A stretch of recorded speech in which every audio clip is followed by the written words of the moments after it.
Good morning साथीहरू। आज चाहिँ म ड्राई नट्सको लड्डु बनाउँदैछु। मैले सर्वप्रथम डेट्स लिएँ, अनि काजु अनि आलमन्ड लिएको छु, अनि यो सेसमी सिड्स, तिलको सिड्स, सेतो तिल, अनि वालनट, ओखर, अनि गएर म थोरै यो पम्पकिन सिड्स अनि पिस्ता लिएको छु र मैले सबै चिजलाई काटेर सानो सानो पिस बनाएकी छु र यसरी मैले चाहिँ सबै चिजहरू छोटो छोटो गरी काटेर रेडी गरेको छु। र तपाईले यसलाई सजिलोको लागि मिक्सरमा पिस्न पनि सक्नुहुन्छ, तर हल्का धुलो त्यसो गर्दा, तर त्यसरी बनाउँदा पनि एकदम पर्फेक्ट चाहिँ बन्छ। र मैले सबै चिजहरूलाई चाहिँ छुट्टा छुट्टै थोरै थोरै घिउ हालेर रोस्ट गर्दैछु, हल्का खैरो हुन्जेलसम्म। तपाईहरुले यसलाई हाई हिटमा रोस्ट गर्नु हुँदैन, मिडियम हिट अथवा मिडियम भन्दा थोरै लो हिटमा गर्दा पनि हुन्छ, तर एकदम धेरै टाइम लाग्छ लो हिटमा गर्दा। त्यसैले मिडियम हिटमा गर्नुभयो भने ठिक हुन्छ।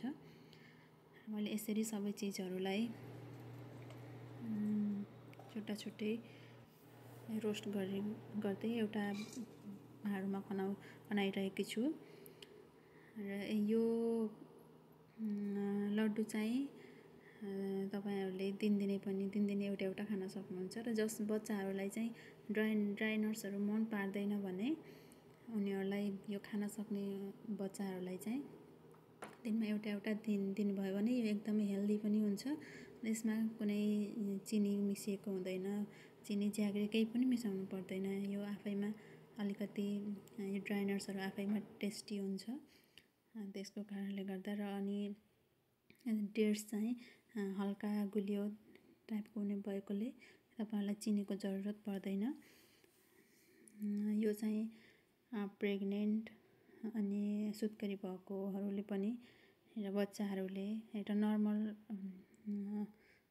मान्छेहरूले पनि दिनमा एउटा एउटा चाहिँ खान सक्नुहुन्छ।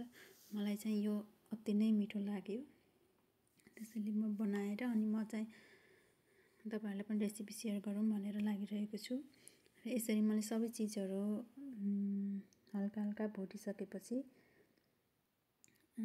यतिको यतिको ब्राउन हुन्जेलसम्म भुट्ने, अनि एउटा प्यानमा थोरै घिउ राखेर हजुरहरूले भुट्दै जानुपर्छ।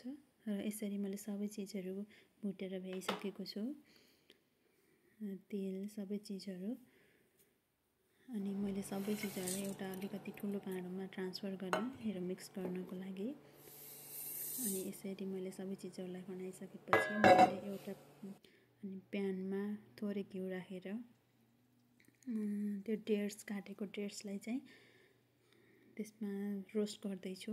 त्यो रोस्ट गरेपछि चाहिँ त्यो हल्का गिलो गिलो टाइपको हुन्छ, अनि लड्डुमा मिक्स गर्नको लागि सजिलो, अनि बल बनाउनको लागि सजिलो हुन्छ। र यसरी मैले हल्का मिडियम टु लो हिटमै गर्दा हुन्छ यसलाई चाहिँ, डेट्सलाई चाहिँ, नत्र भने डढ्ने सम्भावना हुन्छ। लो हिटमा मैले थोरै टाइम त लिन्छ, तर एकदम पर्फेक्ट हुन्छ। र यसरी लो हिटमा मैले यसलाई रोस्ट गर्दै गइरहेको छु। र त्यतिको लो हिटमा रोस्ट गरिसकेपछि यो हल्का डो टाइपको बन्यो, अनि मैले यसलाई त्यो अघिको मिक्सरमा मिक्स गर्दैछु।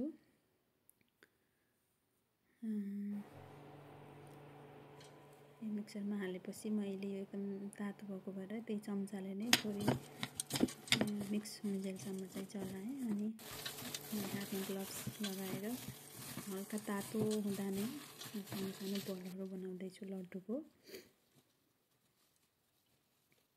तपाईहरुलाई हल्का अथवा जुन ड्राई नट्सहरू मनपर्छ त्यो राख्दा पनि हुन्छ। मैले चाहिँ मसँग भएको सबै नट्सहरू राखेँ, मलाई चाहिँ सबै मिसाएको मन पर्यो, त्यसैले एकदम पर्फेक्ट बन्छ।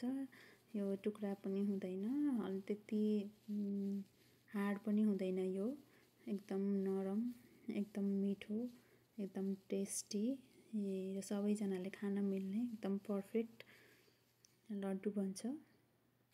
तपाईहरुले पनि एकपटक ट्राई गर्नुहोला। यदि तपाईँहरूलाई ड्राई नट्सहरू यत्तिकै खान मन पर्दैन, यत्तिकै खाना पनि बच्चाहरूले पनि खाँदैन भने यसरी बनाएर अनि खान सक्नुहुन्छ। यो लड्डु तपाईँहरूले जति पनि स्टोर गरेर राख्न सक्नुहुन्छ। यो बिग्रिँदैन, यसमा पानी केही मिसिएको हुँदैन। यो ड्राई नट्सहरू जति रहन्छ त्यत्तिकै रहन्छ। Enjoy your day.